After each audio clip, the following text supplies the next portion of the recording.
Уважаемые участники, делегаты и гости Всемирного Русского Народного Собора, я сердечно всех вас приветствую. Наш представительный форум собирается уже 24-й раз. Вот когда был первый форум, я хорошо помню общую атмосферу, настроение, критические взгляды на инициативу со стороны определенной части нашего социума. Ну и наверняка никто в то время и предполагать не мог, что мы доживем до 24-го съезда. А по милости Божией надеемся на то, что эти съезды продлятся ровно столько, сколько наша с вами работа, наш труд будет нужен нашему народу.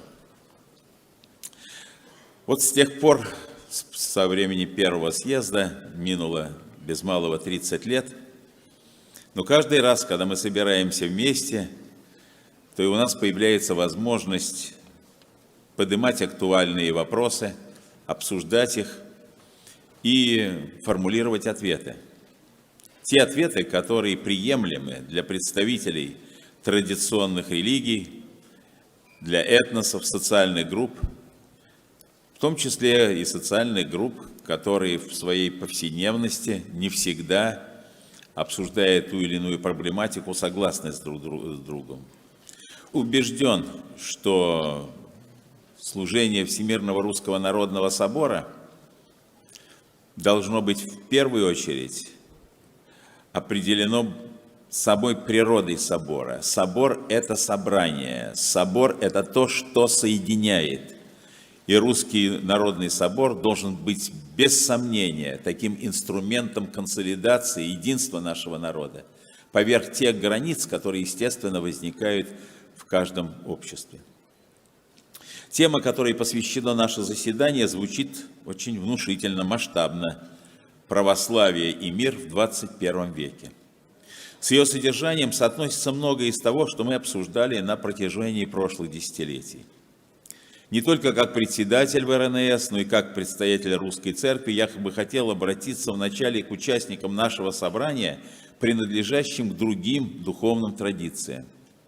Я сердечно рад приветствовать вас, братья, и уверен, что как люди, укорененные в русской культуре, вы осознаете особую значимость православия в формировании национальной самобытности и духовной идентичности России. Надеюсь на ваше личное активное участие в работе форума. Убежден, что свойственная вам конструктивная настроенность на диалог и готовность к благотворному взаимодействию помогут в формулировании общих соборных решений.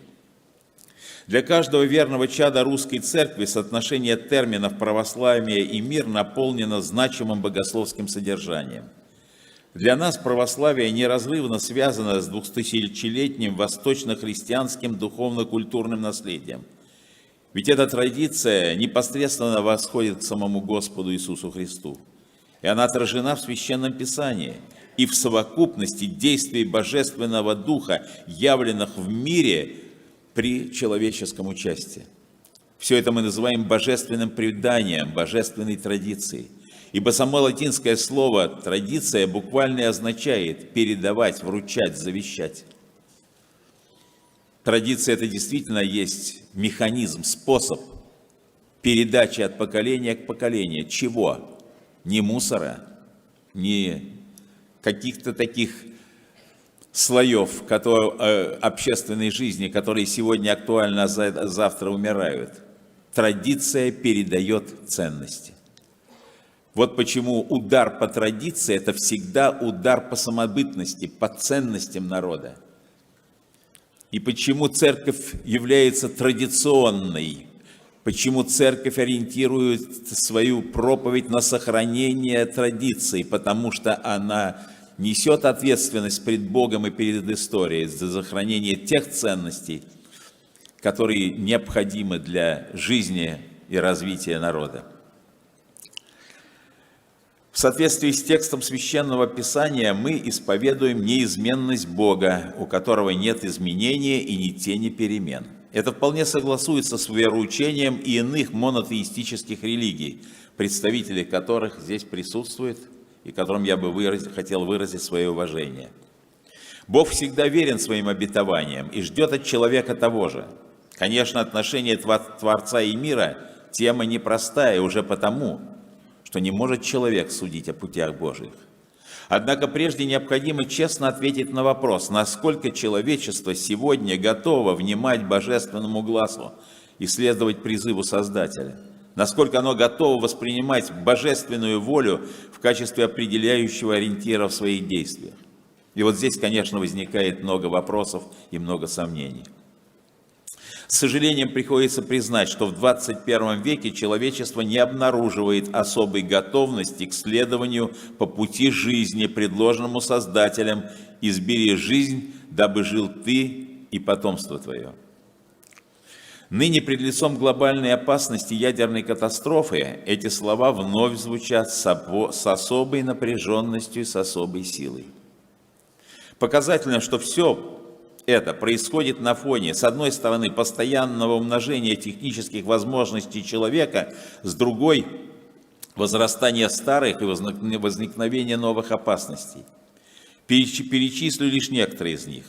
Это истощение природных ресурсов и загрязнение среды обитания, возникновение новых инфекций, погружение значительной части наших современников в виртуальный мир и связанный с этим отрыв от реальности, оттачивание изощренных способов манипуляции как личным, так и массовым сознанием, создание систем, могущих обеспечить тотальный контроль над человеком, и наиболее остро ощущаемое нами сегодня умножение вооруженных столкновений и конфликтов на Земле.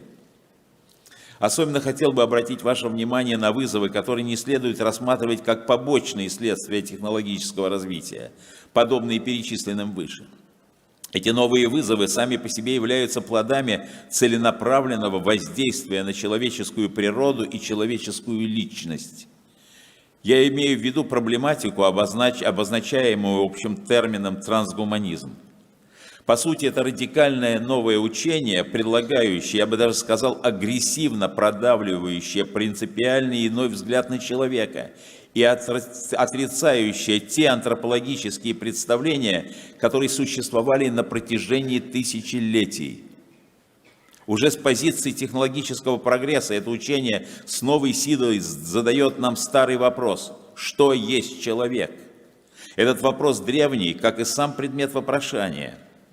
Мы встречаем этот вопрос в библейском тексте, и там он имеет продолжение, гармонично включающее его в общую религиозную концепцию бытия мира и Бога как его начала.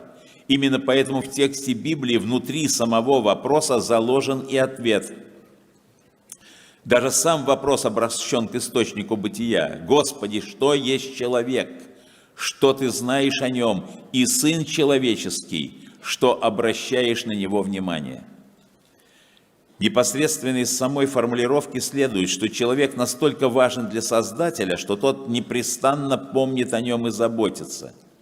Более того, библейское откровение указывает нам, что по замыслу Творца человек возвышается над всем творением, поскольку создан по образу и по подобию Божию.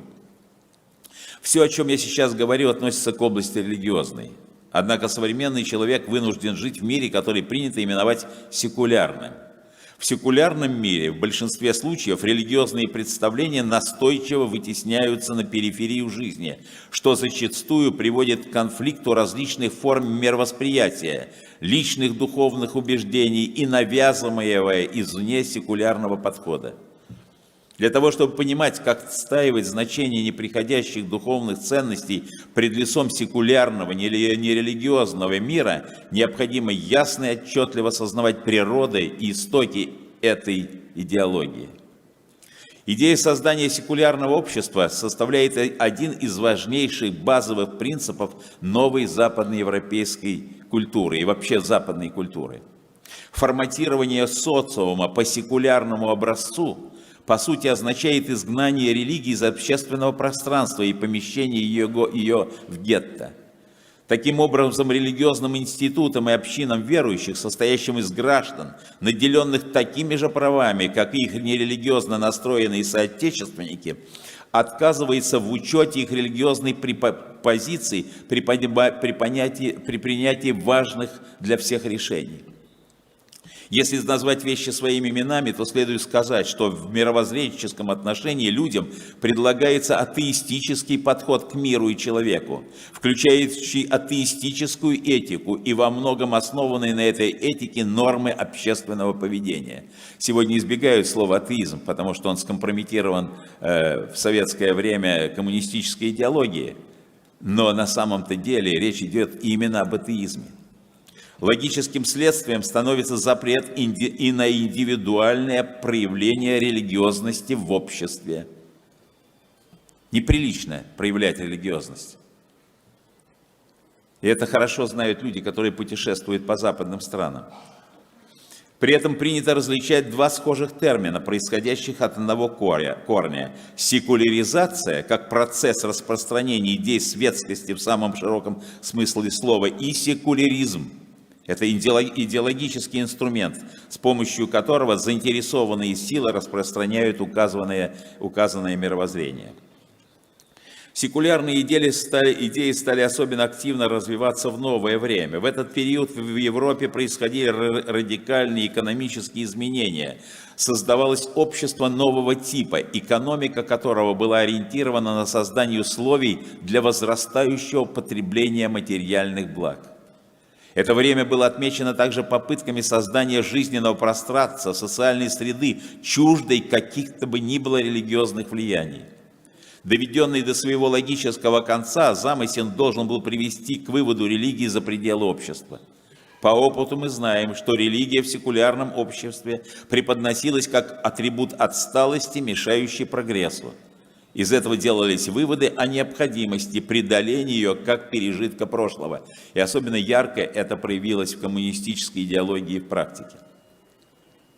Кроме того, другим способом противостояния религии была попытка отвести ей как можно более скромное место в сфере субъективных психологических переживаний каждого отдельного человека. Наивные, на первый взгляд, рассуждения, которые сегодня часто приходится слышать о том, что вера в Бога должна быть в душе, есть не что иное, как плоды секулярной идеи, возросшие на почве стремления изъять религию из общественной жизни. Веру, если ты хочешь, в кого угодно и как угодно, но вне всякого влияния на общественную жизнь, которая должна быть свободна от религиозного знания и от религиозности как таковой. На протяжении нескольких столетий секулярное мировоззрение апеллировало к авторитету научного знания. Следствием это стало сближение понятий «светское» и «научное» в сознании обывателя. Появилось очевидное стремление переноса закономерностей, выявленных исследователями в естественно-научных областях, на сферу духовной жизни.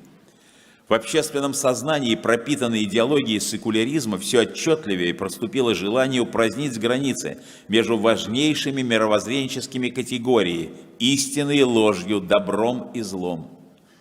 Утверждая, что истин много, секуляризм разрушил единый ценностный фундамент человеческого бытия и создавал собственный искусственный универсализм, основанный на идее равноудаленности от всех традиционных ценностных установок и на требовании нейтралитета, в кавычках, конечно, мыслившийся в качестве гарантирующим беспристрастность, вынесение каких-то бы ни было суждений.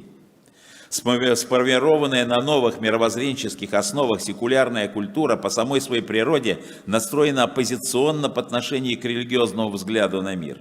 В некоторых случаях ее представители ныне переходят от осторожного соблюдения благоразумной дистанции к откровенно антирелигиозным действиям, попирающим важнейшие сакральные символы и оскорбляющим чувства верующих. Мы все с вами помним акты вандализма, совершившиеся над религиозными символами под прикрытием требованием свободы искусства. Другой способ подавления религиозного сознания – это стремление поместить религию в прокрустово ложе жестких требований секулярного общества, требующего отказа от следования богоустановленным моральным нормам и открытого свидетельства об истине. Взамен предлагается предоставление легального статуса в социуме. Фактически это означает, что секуляризация на определенном этапе заставляет общество признать грех добродетелью и стремиться сделать религиозные общины соучастниками этого нравственного преступления. Нет понятия греха. есть понятие вариантность человеческого поведения. Есть понятие соблюдения или несоблюдения закона, но понятие греха в секулярном сознании отсутствует. Примеров тому сегодня, к сожалению, множество. Достаточно вспомнить факты признания брачного статуса за гомосексуальными парами, введение в систему медицины практики эвтаназии, содержащие неоправданный риск и непредсказуемые последствия эксперименты с генетическими материалами. Думаю, что можно продолжить этот печальный ряд, однако наша общая задача – противостоять подобным явлениям. Будущее человечества напрямую зависит от того, что оно выберет. Традиционные ценности и духовный опыт, множество поколений, отраженный в культурной матрице, или же секулярный универсализм нового времени, основанный на потакании человеческим страстям. Нашей стране довелось пережить тяжелый период атеистических гонений. В 20 веке подвиги мученичества и исповедничества за веру совершались на фоне массового распространения и методичного внедрения в сознание людей радикальных секулярных идей. С высоты минувших десятилетий особенно ярко видится трагизм отпадения человека от своего высокого призвания и отказа от традиционных норм морали, происходивший на фоне роста секуляристских тенденций в обществе, принимавших формы иногда откровенного богоборчества. Искренне убежден, что одна из важнейших задач, стоящих сегодня перед нами, не допустить повторения подобного безумия атеистических репрессий против проявления религиозной веры и религиозной практики. Именно поэтому никакие ссылки на светский характер государства не могут быть разумным аргументом для продвижения идей секулярного экстремизма, для ограничения прав и свободы верующих людей и религиозных общин, для создания искусственного средостения между религиозными институтами и обществом. Еще одной важной вехой середины XX века в развитии секулярной идеологии в мировом масштабе стало появление так называемой теории секуляризации. Суть ее может быть выражена тезисом о постепенном угасании религиозности во всяком обществе по мере продвижения его по пути демократических преобразований, а также модернизации социально-экономических, политических институтов и научного прогресса. Однако в начале 21 века обнаружилось нечто совершенно противоположное. Во-первых, выяснилось, что миграционные процессы в Западной Европе приводят к тому, что религиозные модели общественного устройства экспортируются в страны европейской культуры, где значение религиозных институтов в последние столетия снижалось. Таким образом, несмотря на активно происходящее в этих государствах модернизационных процессов, удельный вес религии здесь возрастает, и этот факт не может быть безразличным для религиозной жизни европейцев. Храмы превращаются в мечети, храмы пустеют, а люди, приехавшие из третьего мира в Европу, активно развивают свою религиозную жизнь. Разве это не вызов для европейцев, европейской культуры и, в конце концов, разве это не вызов европейскому секуляризму? Во-вторых, в условиях распространения в современном мире форм либеральных идей, призывающих к пересмотру традиционных нравственных ценностей, для значительного числа людей по-прежнему остаются востребованные механизмы сохранения своей культурной самобытности и обращения к традиции. А поскольку религия имеет в этом вопросе ключевое значение, то создаются предпосылки для того, чтобы религия могла бы стать вновь востребована. Полагаю, что пример России, современного государства, с развитой наукой, техникой образования, возглавляемого президентом, открыто свидетельствующим о своей вере, заставляет многих и на Западе задать вопрос: а почему у нас не так?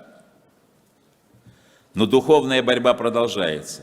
И в качестве новой меры противодействия возрождению религиозности секуляризм сегодня не использует прямую атеистическую риторику. Христианам предлагается реформировать вероучительные и этические положения, несовместимые с секулярными либеральными позициями, приспособить их для оправдания текущих политико-идеологических проектов. Например, для организации управляемых протестов или для продвижения антропологических экспериментов, направленных на искажение семейных отношений, на контроль рождаемости, трансгуманистическое вмешательство в природу человека и так далее. Кстати, о последнем мне хотелось бы сказать особо. Трансгуманизм – это идеология радикального изменения человеческой природы, предполагающая достижение актуального бессмертия, перенесение человеческого сознания за пределы биологического тела на иную материальную платформу. Звучит как фантастика. Но это учение опасно и неприемлемо, потому что нацеливает общество на создание суррогата человека, способного в конечном счете полностью подменить собой подлинного человека. При этом сама связь этого техногенного андроида со своим прообразом условно. По сути, эта идеология подталкивает к системной замене человеческой личности искусственным интеллектом. Мы в самом начале пути, но путь уже начался. Нам следует помнить, что вопрос о природе человека и его личности – это вопрос совершенно не технический. Это проблема глобального мировоззренческого порядка, игнорировать которую было в высшей степени опасно. В новейшее время процесс секуляризации оказался взаимосвязан с другим, не менее значимым для жизни всего человечества процессом – с глобализацией.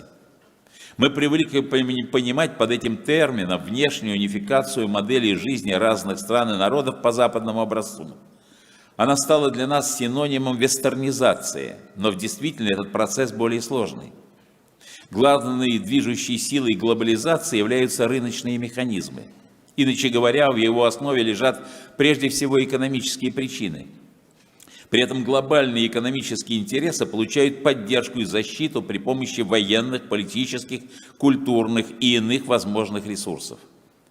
Подобно тому, как мы говорили о секуляризации и секулярности, следует развести понятие глобализации и глобализма. Глобализация – это процесс формирования современного, упорядоченного по определенным универсальным стандартам мира, а глобализм – это идеология, которая обосновывает и вдохновляет данный процесс.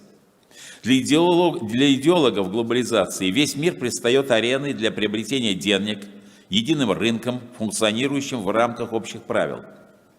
Следствием этого является, в частности, активное использование экономически развитыми, обеспеченными странами ресурсов бедных стран.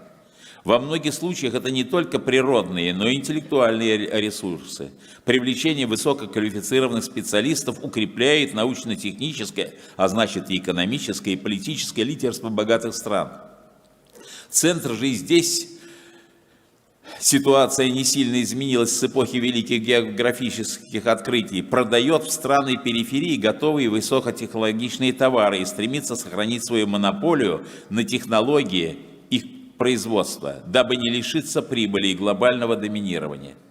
Таким образом, глобализация неизбежно становится источником роста доходов одних и снижения уровня других. И в конце концов еще большего расслоения народов, еще большей дистанции между богатыми и бедными, что оборачивается, несомненно, напряжением, имеющим опасность в глобальном измерении.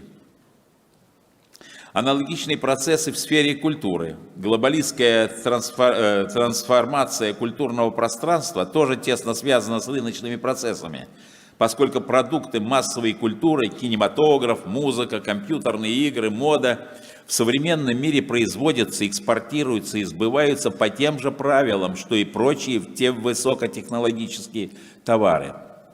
И источник происхождения всего этого тоже тот же самый.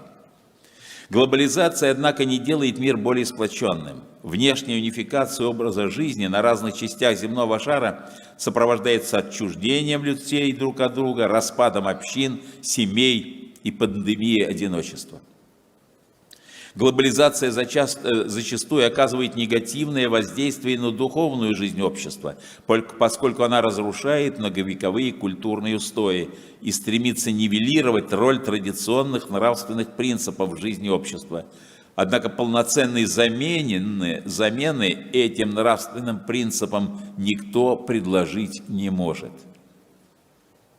Традиционные институты, в том числе и религиозные, пытающиеся встроиться в глобализационный процесс, адаптироваться под новую реальность, в надежде сохранить или получить выгоду для себя, рано или поздно сталкиваются с угрозой потери собственной идентичности. Что мы и наблюдаем в отношении некоторых конфессий, когда-то бывших традиционными для Запада. В последние десятилетия мировая финансовая и политическая система испытывает серьезные перегрузки. Появились очевидные предпосылки к сокращению темпов продвижения глобалистского проекта. В настоящее время в научном и публичном пространстве активно обсуждается проблема пределов глобализации. И это вовсе не случайно. Происходит ослабление роли ведущих глобальных организаций, ориентированных на доминирование западных стран. Вместе с тем укрепляется роль альтернативных религиозных, политических и экономических проектов. Продолжается развитие двустороннего сотрудничества между странами. Глобализованный мир, называемый также однополярным, в последнее время наблюдает обратный процесс в своем развитии. Все ярче и отчетливее проявляются тенденции многополярности и многовекторности. Эти ориентиры требуют изучения и осмысления. Глобализм нужно рассматривать не только с экономической и геополитической точек зрения, но и с духовной, почему мы сегодня об этом и говорим. Можно сказать, что глобализм является проектом мирового всеединства, но без учета подлинного замысла Творца о человеке. А с точки зрения христианской эсхатологии мы знаем, что означает глобальный универсализм. И мы знаем, что без этого глобального универсализма не появится некто, кто будет претендовать на глобальную власть, и с именем которого будет связан конец света. Глобализм организует интеграционные и объединительные процессы через ослабление и разрыв глубоких духовных связей между людьми, а также между Богом и человеком. Глобализм – это не религиозная доктрина, там нету места Богу. Именно поэтому все глобалистские проекты, направленные против институтов, таких как семьи, как прочие структуры, сохраняющие и передающие традицию. Глобализм не может развиваться в условиях доминирования традиционного мышления, вообще в условиях высокой роли традиции в жизни народов.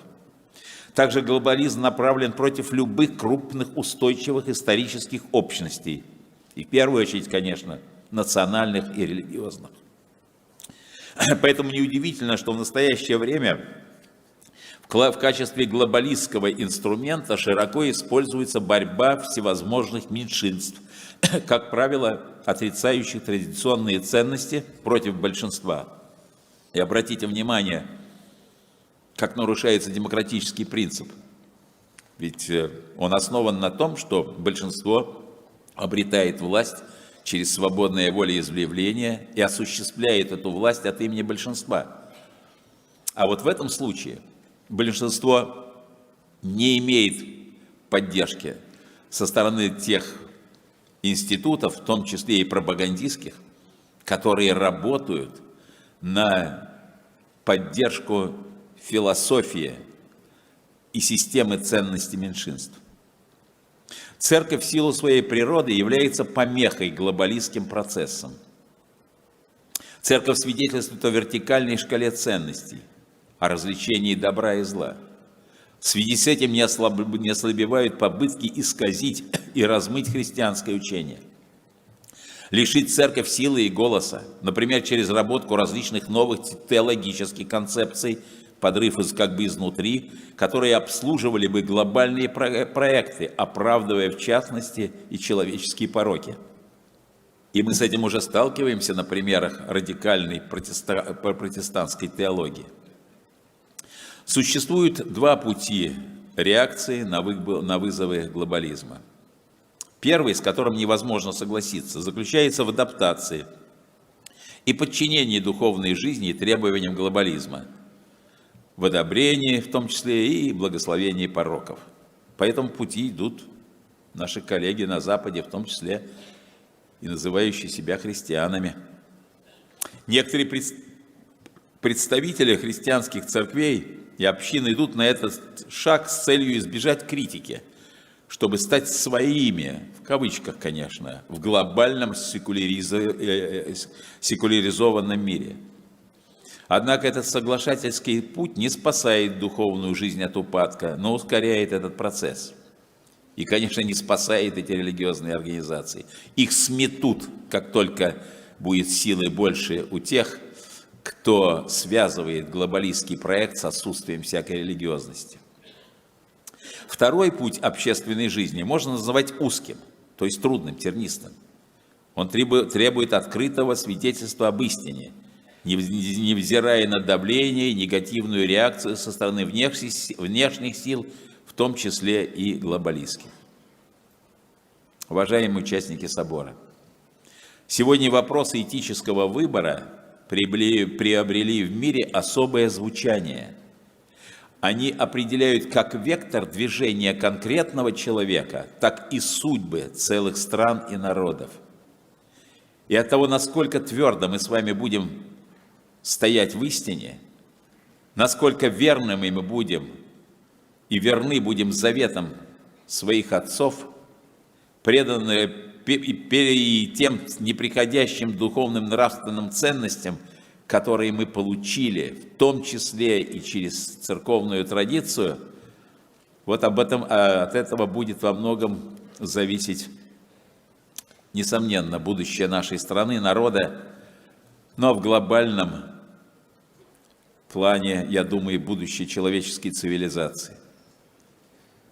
Потому что даже победа над глобализмом в отдельно взятой стране не будет иметь существенного значения для всего мира, хотя и будет важной. Другими словами, наша борьба не против плоти и крови, но против миродержителей века сего, духов злобы поднебесной, как об этом сказал апостол. И сегодня эти слова обретают очень видимое выражение, и каждый может понять, о чем идет речь. А с пониманием открывается и возможность сопротивления. И вот наше сопротивление всем этим разрушительным тенденциям – это возрастание в нашей вере, это верность нашим традициям, это любовь к Отечеству, это забота о его духовном и материальном благе.